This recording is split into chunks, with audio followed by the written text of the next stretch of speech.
মেয়েদের হাতে সময় কম থাকায় রাত ২টায় তাদের জন্য সংবর্ধনার আয়োজন করে নিজে বসে থাকেননি, এসেছেন সবার আগে। তাবিথ আউয়াল অল্প সময়ের মধ্যে ফুটবলে যে জোয়ার তুলতে সক্ষম হয়েছেন তা সাম্প্রতিক সময়ে আর কোনো খেলায় দেখা যায়নি। হাতিরঝিলের থিয়েটারে এসেই সবার সাথে হাত মেলালেন প্রেসিডেন্ট। এরপর এক এক করে সব অতিথিদের বরণ করলেন।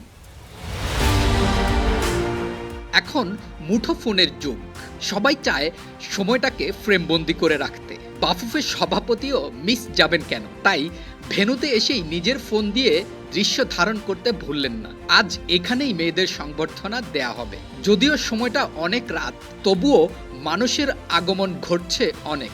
ফুটবলের নতুন জোয়ারে মানুষের ঢল নামবে, এটাই তো স্বাভাবিক। বাফুফের সভাপতি আগেই এসেছেন এবং অপেক্ষা করছিলেন মাননীয় মন্ত্রী মোস্তফা সারার ফারুকীর জন্য।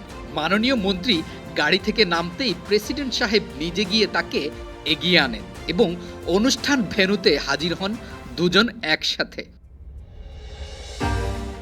শুধু গভীর রাত নয়, বলা চলে শেষ রাত, কারণ অনুষ্ঠান যখন শেষ হয় তখন সকালের সূর্য উদয় হয়েছিল। এই শেষ রাতেও মানুষের ঢল নামে ঋতুদের সম্মান জানাতে। ফুটবলে বাংলাদেশের এত বড় অর্জন মেয়েদের হাত ধরে, তার পাওনা কেবল ভালোবাসা দিয়েই দেয়া যায়। তাই মানুষের ঘুমের চেয়ে এই অর্জনের প্রতিদান দিতেই বেশি আনন্দ। দলের মূল চালিকা শক্তি কোচ তার সুখী পরিবার নিয়ে হাজির।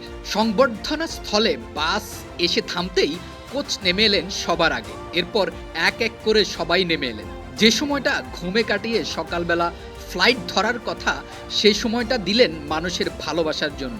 আর এই দৃশ্যটাই প্রমাণ করে যে কোনো অর্জনই আসে কঠোর পরিশ্রমের মাধ্যমে। মাঠে ভালো খেলতে যেমন অনুশীলনে পরিশ্রম করতে হয়, আবার ভালো খেলে সংবর্ধনা পেতেও নির্ঘুম রাত কাটাতে হয়। এসব আত্মনিবেদনই মেয়েদের অর্জনের মূল মন্ত্র।